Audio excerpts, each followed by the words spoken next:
আসসালামু আলাইকুম। আপনারা সবাই কেমন আছেন? আশা করি ভালো আছেন। আলহামদুলিল্লাহ আমি অনেক ভালো আছি।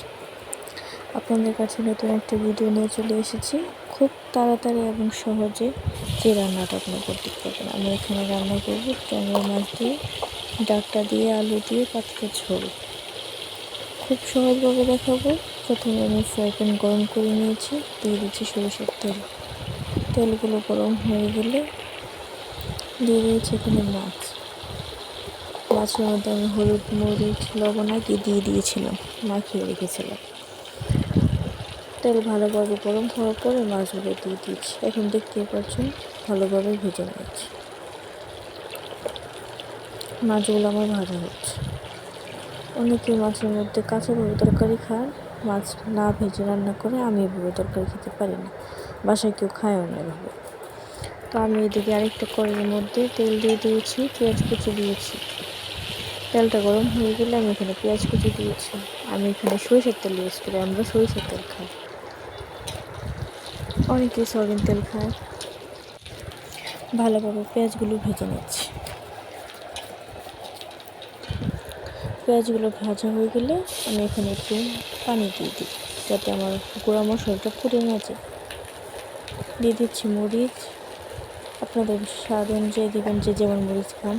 ধনিয়ার গুঁড়া, হলুদের গুঁড়া, পরিমাণ মতো লবণ দিয়ে মশলাটাকে ভালোভাবে কষিয়ে নেবেন। ভালোভাবে মশলা না কষালে একটা কাঁচা একটা গন্ধ আসে। তো দেখতেই পাচ্ছেন ভালোভাবে কষিয়ে নিয়েছি আমার মশলাটা।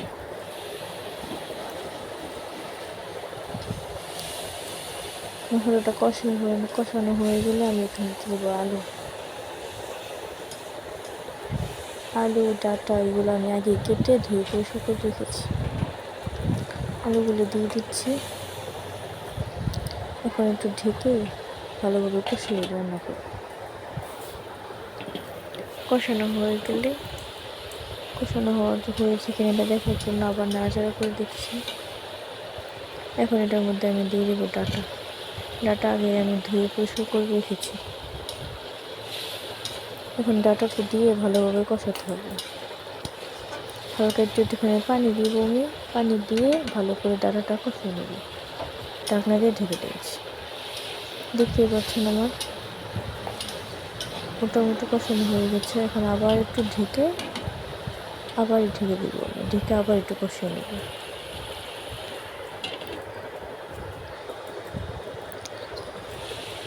কষানো হয়ে গেছে আমার আলু আর ডাঁটা। ভালোভাবে কষানোর পরে এখানে আমি দিয়ে দিই পরিমাণ মতো পানি। যেহেতু আমি এখানে পাতলা ঝোল রাখবো মাছের, তো আমি পানিটা একটু বেশি দেবো, খুব বেশি না। মোটামুটি পানিটা দিয়ে পানিটা আমার দেওয়া শেষ। এখন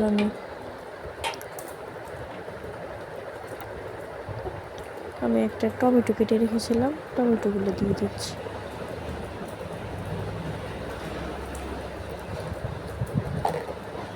পাশের চুলায় যে মাছগুলো ভিজে রেখেছিলাম ওই মাছগুলো দিয়ে দিচ্ছি।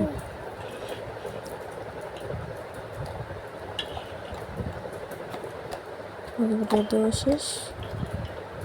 এখন এখানে আমি কিছু কাঁচামরিচ দেবো। একটা কাঁচামরিচ দিলে তরকারির মধ্যে ফ্লেভারটা ভালো আসে।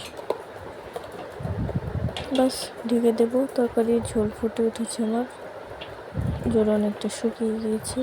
শুকিয়ে গেলে একটু পরে আমি নামিয়ে নেব।